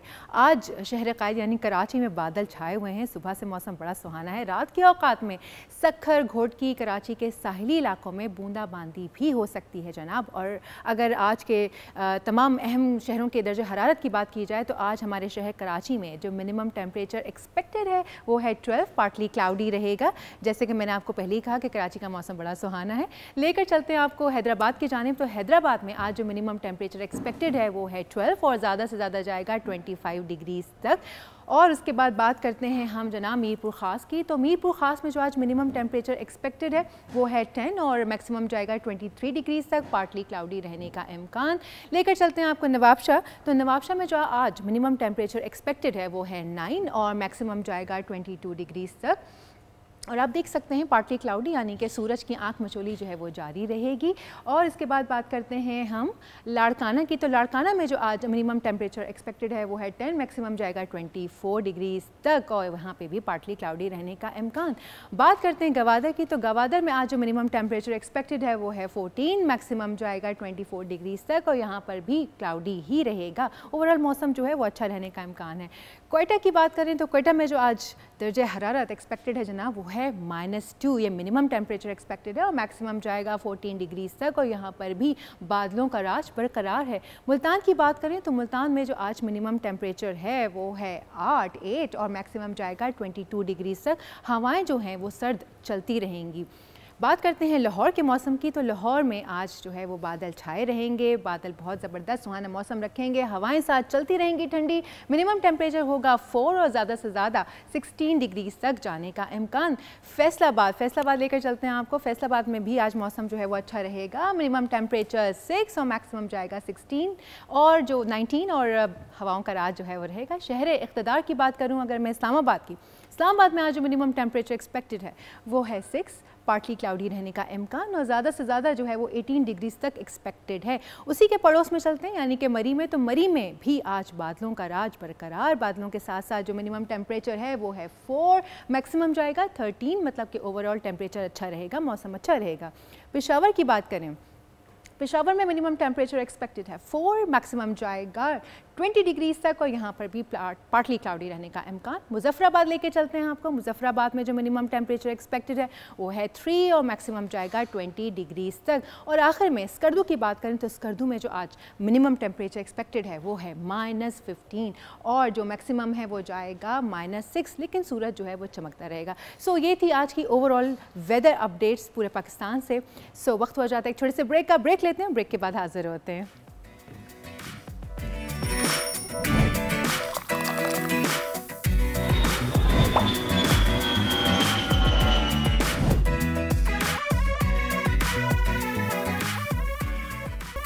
कहानियाँ जो बोलती हैं और कहानियाँ जो महसूस होती हैं। तल्ख माशरे में इंसानी वजूद को बाकी रखने की जस्तजू कभी आसान नहीं थी। हालात और ख़यालात ने इंसान को हमेशा मुश्किल तरीन फ़ैसलों पर मजबूर किया और कॉम्प्रोमाइज़ ही शायद ज़िंदगी का दूसरा नाम है। बोल एंटरटेनमेंट की सीरीज़ बोल कहानी दुनिया भर में बेहद पसंद की जा रही है। बोल कहानी की पिछली कई किस्सों को बहुत ही मकबूलियत मिली है। अब आज जो कहानी नशर की जाएगी वो यकीनन सहर तारी कर देने वाली है। उसका नाम है और प्यार कर लिया। रात 8 बजे बोल एंटरटेनमेंट पर ऑन एयर होगी। सो बोल कहानी आज रात 8 बजे देखना नहीं भूलिएगा। चलें अब आगे बढ़ते हैं थोड़ा, और आज आपकी मुलाकात करवाते हैं एक ऐसी आर्टिस्ट से जिनके हाथों के फ़न पारे देखकर उस्मानी दौर की यादें ताज़ा हो जाती हैं। आयशा हसन ना सिर्फ जदीद दौर के आर्ट वर्क में माहिर हैं बल्कि कदीम दौर के तहज़ीबकारी की भी माहिर हैं। तहज़ीबकारी इस्लामी दुनिया का एक मकबूल तरीन आर्ट था जो आज भी आपको तुर्किया, ईरान और हिंदुस्तान में मिलता है। कदीम दौर में तहज़ीब आर्ट की जो मदद से कुरान पाक को भी लिखा जाता था और इससे ख़ताती के शाहकार भी बनाए जाते थे। आयशा हसन हमारे साथ मौजूद हैं इस वक्त, इनसे बात करते हैं। Ayesha Hasan, thank you so much for joining us. अस्सलाम वालेकुम, thank you for having me. जी, अब ज़रा इस आर्ट के बारे में हमें इंफॉर्मेशन दीजिए, बताएं मज़ीद इसके बारे में कि आखिर ये तहज़ीबकारी की आर्ट ये है क्या, इसकी तारीख़ क्या है और आपने इस आर्ट को कैसे चुना? इस्लाम से पहले भी किताबों को डेकोरेट किया जाता था, मगर उसके अंदर ह्यूमन फिगर्स या एनिमल फॉर्म्स बनते थे। इस्लाम के आने के बाद आइकॉनोग्राफी बिल्कुल ख़त्म की गई थी और तब मुसलमान आर्टिस्ट ने ज्योमेट्रिक और फ्लोरल पैटर्न्स के साथ डिज़ाइनिंग शुरू की। तो जो इस्लामिक ऑर्नामेंटेशन या तहज़ीबकारी है उसका भी जो मेन डिज़ाइन पैटर्न है वो यही है कि उसके अंदर सिर्फ ज्योमेट्रिक और फ्लोरल पैटर्न्स के साथ काम किया जाता है। और ना सिर्फ आप इनको किताबों में देखेंगे, कुरानिक मैन्युस्क्रिप्ट्स के अंदर देखेंगे, मगर ये आर्किटेक्चर, प्रिंट और पैटर्न के अंदर भी बहुत देखा गया है। आजकल मॉडर्न और डिजिटल दौर है। इस आर्ट को अब हम आर्टिस्ट ने काफ़ी मॉडर्नाइज करके अब हम अपने डेकोरेटिव चीज़ों के अंदर, प्रिंट्स और डिज़ाइंस के अंदर भी इसको हम यूज़ कर रहे हैं। वैसे आयशा, मैं अभी देख रही थी आपका बनाया हुआ आर्ट, तो आपने इसको खुद ही से अपना, जो आर्टिस्ट होते हैं वो अपना एक तड़का ज़रूर डालते हैं ना चीज़ों को थोड़ा सा डिफरेंट करने के लिए, तो काइंड ऑफ कंटेम्प्रेरी हो जाता है। तो आपने भी अपना एक तड़का ऐड ऑन किया जिससे वो मज़ीद खूबसूरत हो गया। क्या सोच कर आपने इसको, मतलब क्या वो जहन में बात आई कि इन दो चीज़ों को मिला के जो है कोई नई चीज़ एक मॉडर्न वे में दिखाऊं मैं इस आर्ट को? अब जब ये मैंने सीखा था, मैं NCA की ग्रेजुएट हूँ, हमने वहीं पे ये सीखा था, तो उसके बाद ये बहुत मेडिटेटिव प्रोसेस है। आप एक बहुत ही स्लो मेडिटेटिव प्रोसेस है, आप इसमें बिल्कुल एक फ़्लो की स्टेट में चले जाते हैं। तो ज़्यादातर चीज़ें ये हैं कि ये मैं आर्ट वर्क को डिसाइड करने देती हूँ, ना कि मैं कुछ डिसाइड करूँ। आर्ट वर्क डिसाइड करता है कि उसने कहाँ जाना है। हाँ, अच्छा। तो एक चीज़ बताएं कि ये आपको तो पता है ना, आजकल हर तरह की जो है डिफरेंट किस्म की आर्ट, एब्स्ट्रैक्ट के अलावा, इस तहज़ीबकारी के अलावा बहुत सारे आर्टिस्ट हैं जो अपनी अपनी फ़नकारियाँ दिखा रहे हैं। और डिफरेंट टेक्सटाइल इंडस्ट्रीज़ में, इवन मार्बल्स के ऊपर जगह जगह चीज़ें जो हैं वो हमें डिफरेंट दिखाई दे रही हैं। आज का दौर ऐसा है ना, हर कोई एक नई जिद्दत के साथ चीज़ें करने की कोशिश करता है कि अपना काम ज़्यादा से ज़्यादा दिखाएं। सो आप अपने काम को किस तरह से आगे दिखा रही हैं, किस तरह से बना रही हैं? पेंटिंग्स के थ्रू या वॉल आर्ट्स के थ्रू, टेक्सटाइल्स के थ्रू? मैं अपने काम को डिजिटल ले गई हूँ। तो ये जैसे किताबों के अंदर अब पहले तो ये हैंड पेंटेड इस्तेमाल हो जाते थे, मगर अब वो प्रैक्टिकल नहीं है। तो मैंने इस काम को डिजिटल ले गई हूँ। मैं डिजिटली ड्रॉ करके, डिजिटली कलर करके इसको अपने किताबों में या फिर प्रिंट्स और पैटर्न के अंदर इस्तेमाल करती हूँ। तो आपको ये आइडिया कैसे आया कि मैं इसको डिजिटल फॉर्म में ले जाऊँ? दौर की इंस्पिरेशन क्या थी आपकी? दौर की ज़रूरत है, इस दौर की ज़रूरत है। हाँ, ये तो बहुत अच्छी बात है। वो जाहिर सी बात है, वो जो आजकल दौर चल रहा है, अगर आप इस पुरानी तहज़ीब को भी ज़रा सा डिजिटल और मॉडर्नाइज़ कर दें तो ऑब्वियसली वो बड़ी इन्हांस हो जाएगी, बहुत अच्छी हो जाएगी। मुझे बताएं कि जो पुरानी तहज़ीब है, ये तो तहज़ीबकारी अगर ओल्ड उसको देखें और नए वाले इसको देखें जो मॉडर्न वे में हो रही है, इन दोनों में आपको क्या फ़र्क महसूस होता है? अच्छा, जो पहले बनती थी वो एक किताब ही बनती थी, एक वक्त में एक ही किताब होती थी जिसमें एक्चुअल जो तहजीब का लफ्ज़ है वो एप्लीकेशन ऑफ एक्चुअल गोल्ड से आया है। पहले ऑफ कोर्स दौर फर्क था, वो एक किताब बनती थी, एक मैन्युस्क्रिप्ट बनता था, बाय हैंड बनता था। अब क्योंकि डिजिटल दौर है और ऑफ कोर्स आपने कॉस्ट और ये सारी चीज़ें भी देखनी है, तो शायद रियल गोल्ड उस तरह अप्लाई नहीं होता, मगर डिज़ाइन, मोटिव का पैटर्न बनना, मोटिव के पीछे की जो हिस्ट्री है वो सारी वही है। बस ये है कि हम अब एक्चुअल गोल्ड कम अप्लाई करते हैं। एक ही अच्छा, पुराने वक्तों में ये एक्चुअल गोल्ड से तैयार होता था सारा? अच्छा, यस, ये तहजीब का word he application of gold, इसका मतलब यही होता है। Okay okay okay. और आपने उसको डिजिटल कर दिया, मॉडर्नाइज कर दिया, उसको मज़ीद इन्हांस कर दिया और अपने लिए इस्तेमाल किया। वाह, क्या ही बात है, यू आर वेरी क्रिएटिव माशाल्लाह। Thank you so much Ayesha for joining us. बहुत अच्छा काम कर रही हैं आप और इसी तरह आगे बढ़ते चले जाइए।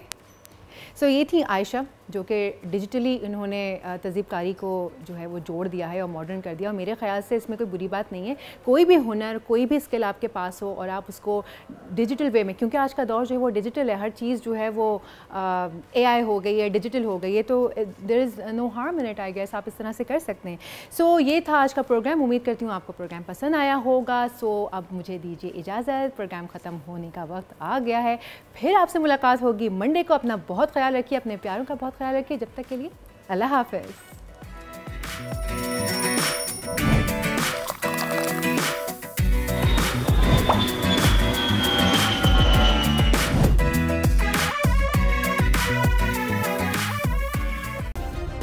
सब्सक्राइब करें और बेल दबाएं ताकि कोई खबर रह न जाए।